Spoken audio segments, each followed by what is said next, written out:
नमस्कार, स्वागत है आपका न्यूज एट 7 में। मैं हूं आपके साथ राकेश टंडन। आज हम आपको दिखाएं कैसे बिहार में राहुल गांधी मस्जिद मुसलमानों का समर्थन मांग रहे हैं। दूसरी ओर सीएम नीतीश मुस्लिम टोपी से इनकार कर रहे हैं। मुसलमानों को लेकर सीमांचल की क्या गणित है, यह भी आज आपको समझाएंगे। इस मोदी के चीन दौरे के माने क्या है, आपको यह भी बताएंगे। क्यों रूस, चीन और भारत अमेरिका के खिलाफ लामबंद हो रहे हैं, यह भी आपको समझाएंगे। इसके अलावा आरएसएस केंद्रीय नीतीश कुमार ने क्यों कहा कांग्रेस का आजादी की लड़ाई में कोई योगदान नहीं था, यह भी आपको सुनाएंगे। साथ ही तेजस्वी यादव के हालिया बयानों पर महाराष्ट्र और यूपी में एफआईआर दर्ज हुई, यह भी आपको समझाएंगे। दिल्ली की सीएम रेखा गुप्ता हमले के बाद पहली बार लोगों के सामने आई और बोली, मैं किसी से डरने वाली नहीं हूं। उनका इशारा किसकी तरफ है, यह भी समझाएंगे आप। इसके अलावा Shivraj Singh one nation one election पर क्या बड़ी बात कही, ये सब कुछ समझाएंगे आज आपको। बने रहिए 1 घंटे न्यूज एट 7 के साथ। बिहार में राहुल तेजस्वी की वोटर अधिकार यात्रा कटिहार में मखाना किसानों के बीच पहुंची है। राहुल तेजस्वी के साथ प्रियंका, स्टालिन, अखिलेश, सिद्धारमैया बिहार में बताएंगे कैसे कर्नाटक में हुआ खेल। राहुल वोट चोरी पर अड़े, मोदी घुसपैठियों की तरफ बढ़े। आज की पहली खबर पे चलते हैं। बिहार में वोटर अधिकार यात्रा का शनिवार को 7वां दिन है। बिहार से शुरू हुई राहुल गांधी की वोटर अधिकार यात्रा को पूरे देश में समर्थन मिल रहा है। आपको बता दें, राहुल गांधी और तेजस्वी यादव सुबह कटिहार के सिमरिया पहुंचे। यहां राहुल मखाने की खेती देखने के लिए घुटनों तक पैंट चढ़ाकर तालाब में उतरे। किसानों से समझा कि मखाने की खेती कैसे होती है। आने वाले दिनों में वोटर अधिकार यात्रा में कांग्रेस के कई बड़े नेता शामिल होंगे। इस बीच आपको बता दें, प्रियंका गांधी, एमके स्टालिन, अखिलेश यादव सहित कई बड़े विपक्षी नेता इस यात्रा में शामिल होंगे। 26-27 अगस्त को इस यात्रा का हिस्सा लेंगे। कांग्रेस नेता वेणुगोपाल ने एक्स पर जानकारी देते हुए लिखा, मतदाता अधिकार यात्रा वोट चोरी के खिलाफ एक ऐतिहासिक आंदोलन बन, जो न केवल बिहार बल्कि पूरे भारत के लोगों को आकर्षित कर रही है। वोटर अधिकार यात्रा के दौरान कटिहार में कांग्रेस नेता इमरान प्रतापगढ़ी ने मीडिया को संबोधित किया। उन्होंने कहा, चुनाव आयोग की गड़बड़ी को राहुल गांधी ने उजागर किया। आयोग जांच कराने की बजाय हलफनामा दायर करने को कह रहा है। बिहार में लोगों से वोट का अधिकार छीना जा रहा है। वोटर अधिकार यात्रा में साथ चल रहे पूर्णिया सांसद पप्पू यादव की राहुल गांधी से मुलाकात भी हुई। कटिहार हुई इस मुलाकात का वीडियो सामने आया, जिसमें दोनों हाथ मिलाते हुए दिखे। पप्पू यादव कह रहे हैं, ये मेरा संसदीय क्षेत्र है। वहीं राहुल गांधी ने पूछा, कैसे हो। अब अगर यात्रा में शामिल होने वाले प्रमुख नेताओं की बात करें तो 26-27 अगस्त को कांग्रेस महासचिव प्रियंका गांधी वाड्रा शामिल होंगी। 27 अगस्त को तमिलनाडु के मुख्यमंत्री एमके स्टालिन शामिल होंगे। 29 अगस्त को कर्नाटक के मुख्यमंत्री सिद्धारमैया इस यात्रा में शिरकत करेंगे। 30 अगस्त को समाजवादी पार्टी के अध्यक्ष अखिलेश यादव शामिल होंगे। इसके अलावा केसी वेणुगोपाल ने बताया कि आने वाले दिनों में और भी दिग्गज नेता इस यात्रा का हिस्सा बनेंगे। यात्रा को समर्थन देने वाले आगामी नेताओं की बात करें तो झारखंड के मुख्यमंत्री हेमंत सोरेन, तेलंगाना के मुख्यमंत्री रेवंत रेड्डी, हिमाचल प्रदेश के मुख्यमंत्री सुखविंदर सिंह सुक्खू और अन्य वरिष्ठ विपक्षी नेताओं के नाम शामिल हैं। कांग्रेस और इंडिया गठबंधन का कहना है, ये यात्रा सिर्फ एक राजनीतिक रैली नहीं है, बल्कि लोकतंत्र और संविधान की रक्षा के लिए जन आंदोलन है। विपक्ष का आरोप है, हाल के चुनाव में वोट चोरी की घटनाएं हुई हैं और इसी के विरोध में ये यात्रा निकाली जा रही है। कांग्रेस नेताओं का दावा है कि जनता का समर्थन दिन ब दिन बढ़ रहा है और ये यात्रा सरकार की लोकतंत्र विरोधी नीतियों को उजागर करेगी। इसके जरिए आम लोगों तक ये संदेश जाएगा कि वोट उनका अधिकार है और कोई इसे छीन नहीं।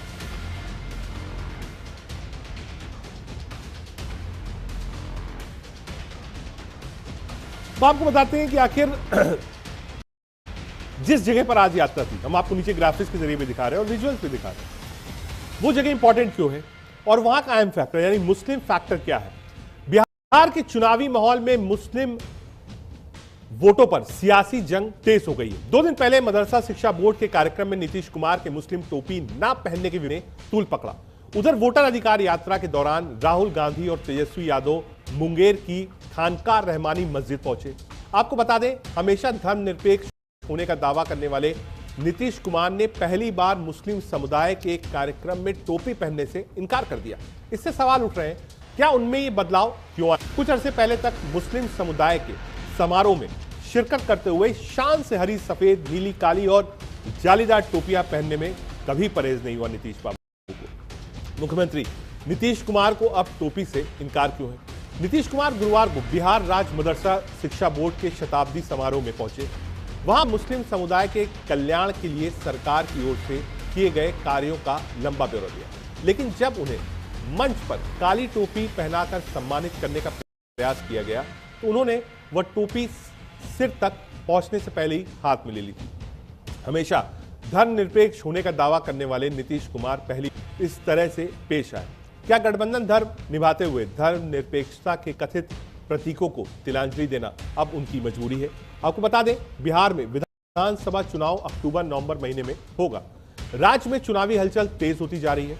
राज्य में चुनाव आयोग की ओर से चलाए जा रहे मतदाता सूची के स्पेशल रिवीजन को लेकर विपक्ष आयोग के साथ साथ केंद्र की एनडीए सरकार और राज्य की जनता दल यूनाइटेड और भारतीय जनता पार्टी की सरकार पर जबरदस्त हमला कर रहा है। विपक्ष वोटर लिस्ट में लगभग 65.5 लाख नाम हटाए जाने से नाराज है।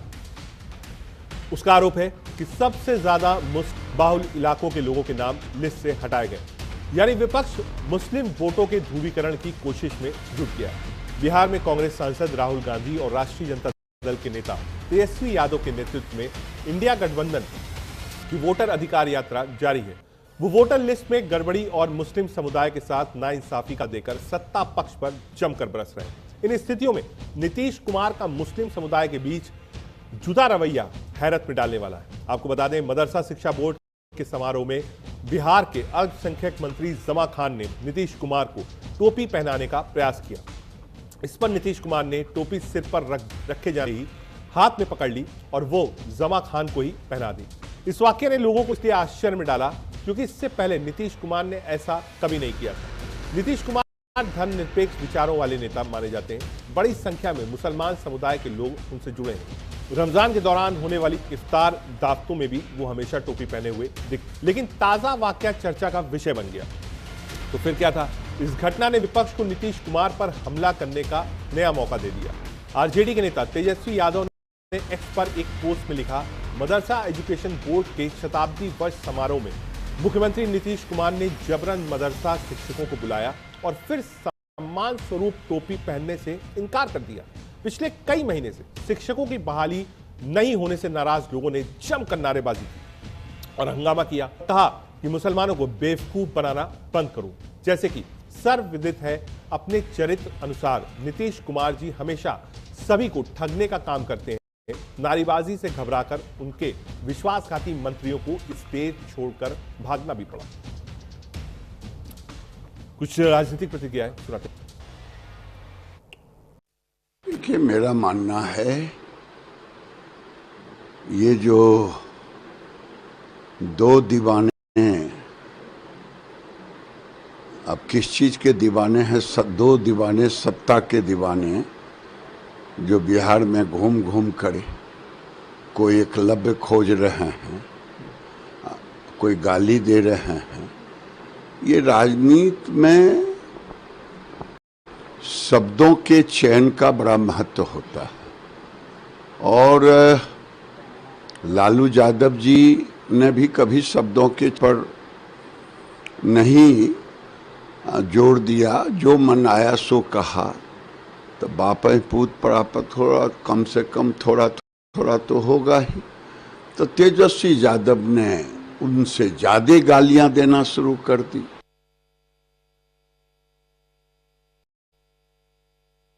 सड़कों पे निकल के आके कह रही है कि आइए माफी आप दीजिए। बिहार की जनता ही राजी पर जो धमकी दी गई है चुनाव आयोग के जरिए, उसका जवाब बिहार की जनता दे रही है। नेता प्रतिपक्ष को उसका जवाब देने की आवश्यकता नहीं है। माननीय चुनाव आयुक्त महोदय को मैं बड़े प्रेम भरे शब्दों में कहना चाहता हूं कि राहुल गांधी किसी की धमकी से डरने वाली शख्सियत का नाम नहीं है। आप एक स्वतंत्र संस्था हैं। आप धमकी की भाषा मत बोलिए, आप हलफनामा और शपथ की बात मत बोलिए। ये तो वही बच्चों वाली बात हो गई कि विद्या कसम खा करके बताइए कि बात सही है या नहीं है। मैं माननीय मुख्य चुनाव आयुक्त महोदय से पूछना चाहता हूं कि आप शपथ लेकर के बताइए, आप हलफनामा देके बताइए कि आप वोट चोरी में शामिल हैं।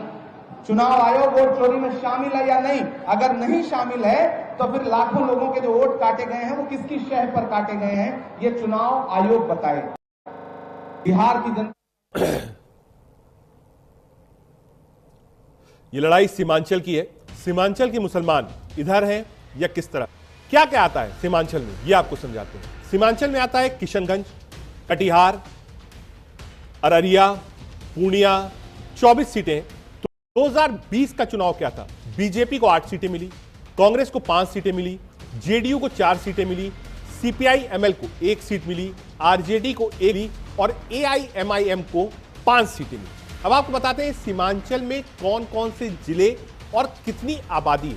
अररिया में 42% है, किशनगंज में 67%, पूर्णिया में 38% और कटिहार में लगभग 44% आबादी है। बिहार में मुस्लिम बाहुल्य जिले कौन से? 2011 आबादी जनगणना के हिसाब से आपको समझा रहे हैं।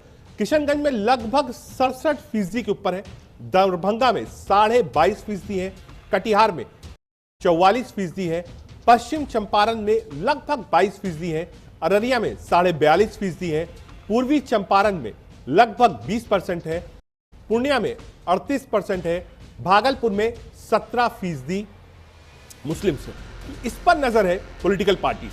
बिहार में मुस्लिम आबादी, बिहार जाति सर्वे 2011 जनगणना में लगभग 2 करोड़ 30 लाख थी और 17.7% और लगभग 16.67% थी। आगे बढ़े उससे पहले कुछ राजनीतिक प्रतिक्रिया आपको सुनाते हैं।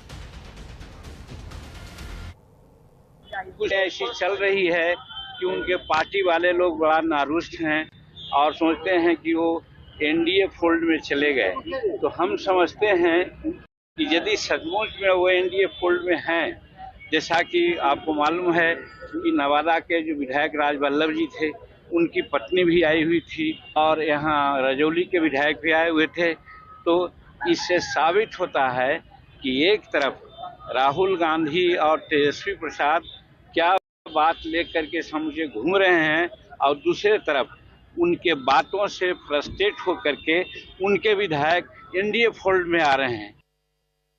जो यहाँ की समस्या है उसको समझने की कोशिश कर रहे हैं। सीमांचल का जो इलाका है, बहुत सारी यहाँ बेचीदियाँ हैं, बहुत तरह की समस्या है, उससे पूरी तरह से अवगत होना चाहते हैं। वैसे वो पहली बार नहीं आए हैं, ये अभी 1 साल पहले भी उनका कार्यक्रम हुआ था और अच्छी बात है कि बहुत जल्दी उनका कार्यक्रम बना है और पूरे सीमांचल के अंदर और पूरे बिहार के अंदर एक नई लहर है और राहुल जी के प्रति और तेजस्वी जी के प्रति इस यात्रा को लेकर लोगों में बहुत उत्साह है।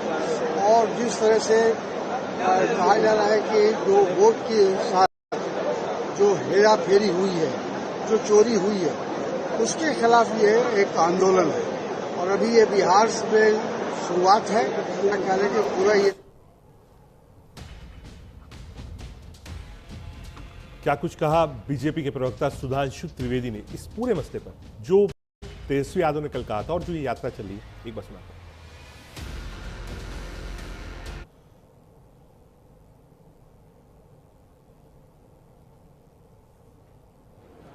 जिस प्रकार से आकर राहुल जी और तेजस्वी जी आकर चोर चोर का शोर मचा रहे हैं, अब हाल ही में उनमें से कौन अपराधों का सरताज बना हुआ है, इसके कुछ तथ्य सामने आए हैं। एडीआर ने अपनी रिपोर्ट में यह बताया है कि देश में जिन मुख्यमंत्रियों पर सर्वाधिक मुकदमे दर्ज हैं, उसमें नंबर 1 पर हैं तेलंगाना के श्री रेवंत रेड्डी, संभवतः उन पे 89। दूसरे नंबर पे हैं तमिलनाडु के श्री एम.के. स्टालिन, उन पे संभवतः 47 दर्ज है। अब मैं उनसे पूछना चाहता हूं, और आज ही यह खबर आई है कि कर्नाटक में कांग्रेस के एक पूर्व विधायक के घर पर 12 करोड़ रुपया कैश बरामद हुआ। इससे पहले झारखंड में तो 300 करोड़ से अधिक प्राप्त हो चुका है। पश्चिम बंगाल में मंत्री के निकट सहयोगी के घर से प्राप्त हो चुका है। अब यह साफ दिखाई पड़ता है कि भ्रष्टाचारियों को बचाने की छटपटाहट क्यों नजर आती है। अब मैं पूछना चाहता हूं राहुल गांधी जी से और तेजस्वी यादव जी से कि ये वही रेवंत रेड्डी जी हैं जिनकी बाइट अवेलेबल है, जिन्होंने कहा था कि बिहार का डीएनए इंफीरियर होता है और उसके बाद उन्हीं के ऊपर सबसे ज्यादा मुकदमे हैं। इसके बाद भी आपकी इतनी मोहब्बत उन लोगों से क्यों है? इस पूरे मसले पर आज प्रशांत किशोर भी सामने आए। प्रशांत किशोर ने भी एक तरीके से सवाल उठाए राहुल और तेजस्वी पर। क्या कुछ कहा प्रशांत किशोर ने, सुनाते हैं आप। बिहार चुनाव में लोगों को भ्रमित करने के लिए राहुल गांधी मोदी को गाली देंगे, मोदी आकर राहुल गांधी को गाली देंगे। दोनों लोगों से ये पूछा जाना चाहिए कि भाई आप बिहार की सबसे बड़ी समस्या क्या है? बिहार की बड़ी समस्या यहाँ का बेरोजगारी है। बिहार की सबसे बड़ी समस्या यहाँ पलायन है। बिहार की सबसे बड़ी समस्या यहाँ भ्रष्टाचार है, ध्वस्त शिक्षा व्यवस्था है। उस पर ना राहुल गांधी बोले ना मोदी जी बोले, एक दूसरे पर गाली गलौज कर रहे हैं और जनता को बेवकूफ़ बना रहे हैं। जनता इस बार उस झांसे में नहीं आने वाली है। जनता ने तय कर लिया है। उनके सामने एक नया विकल्प, राज का विकल्प, जनता इस बार मन बना चुकी है, बदलाव चाहती है। जनता अपने बच्चों के लिए शिक्षा और रोजगार चाहती है। बिहार चुनाव में लोगों को भ्रमित करने के लिए राहुल गांधी मोदी को गाली देंगे, मोदी आकर राहुल गांधी को गाली देंगे। दोनों लोगों से ये पूछा जाना चाहिए कि भाई आप बिहार की सबसे बड़ी समस्या क्या है?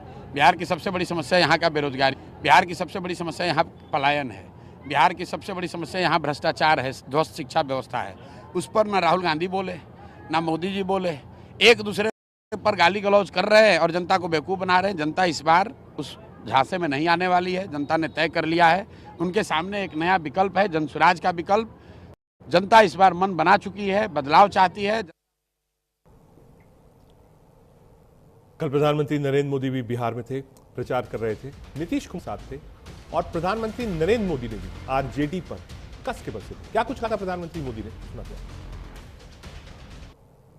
आपके आशीर्वाद से, देश के अटूट भरोसे के कारण साल 2014 में प्रधानमंत्री के तौर पर शुरू हुआ मेरा सेवा काल, ये सेवा काल निरंतर जारी है। इतने वर्षों में हमारी सरकार पर भ्रष्टाचार का एक भी दाग नहीं लगा। जबकि आजादी के बाद कांग्रेस की सरकारें जो 60-65 साल तक सरकार में रही है, उनके भ्रष्टाचार की लंबी लिस्ट है। आरजेडी का भ्रष्टाचार तो बिहार का बच्चा बच्चा जानता है। मेरा साफ मानना है कि भ्रष्टाचार के विरुद्ध लड़ाई को अगर अंजाम तक पहुंचाना है तो कोई भी कार्रवाई के दायरे से बाहर नहीं होना चाहिए।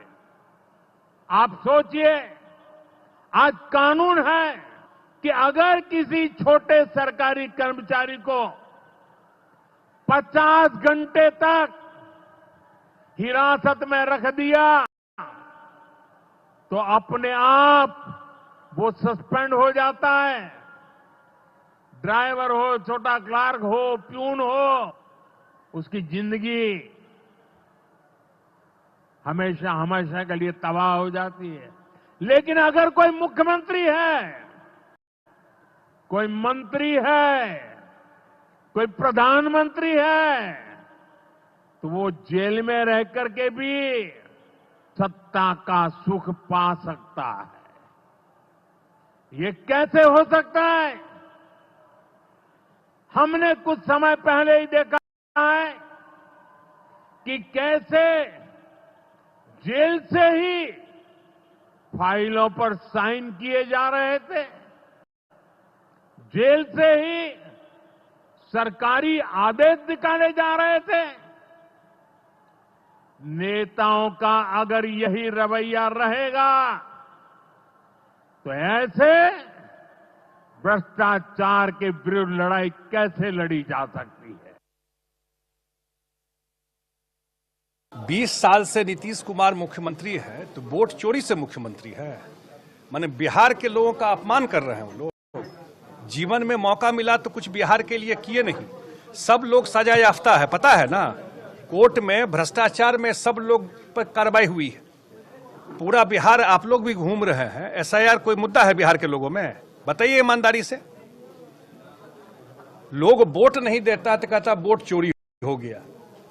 जब मौका मिला कुछ किए नहीं, और जब बिहार का इतना काम हो रहा है, चुनाव का समय है, ऐसे ही क्या कहते हैं धार्मिक पर्यटन और पर्यटन, ये राजनीतिक पर्यटन चल रहा है, पॉलिटिकल टूरिज्म अपना घूम रहे हैं बिहार में। लेकिन बिहार के जनता अच्छे से इन लोगों को जानती है और 20 साल से नीतीश कुमार जी के काम को भी देख रही है। जिस रोड पे चल रहे हैं ना गाड़ी लगा के, अपना सरकार रहता तो 3 दिन में भी 50 किलोमीटर नहीं चल पाते। पूछिए ना एक बार जाकर के, जब सरकार था इस रोड पे चल पाते जो गाड़ी से धड़ाधड़ निकल रहे हैं? ये नीतीश कुमार जी का देन है। देखिए, सत्ता लोलुप सामंती सुल्तानों को समझना होगा कि बाउंड्री के बाहर से बाउंसर करने से जो उनका बंटाधार होने वाला है वो बचने वाला नहीं है। क्योंकि जब पिच साथ दे न दे रही हो और आप बाउंड्री के बाहर से बाउंसर करने में जुटे हों, लगे हों, डटे हों, तो आपका बंटाधार होने से जो है वो कोई बचा नहीं सकता। क्योंकि आप कब तक जो है वो झूठ का जो है वो झुंझुना और झांसे का झालर लेकर के हिट एंड रन का खेल खेलते रहेंगे। इसी तरह का झूठ का झुंझुना और झांसे का झालर लेकर के आपका हिट एंड रन का खेल खेलते खेलते आपकी हार की हैट्रिक बन चुकी है। अब आप हिस्ट्री शीटर बनने में जुटे हुए हैं, तो ये आपकी अपनी समस्या है।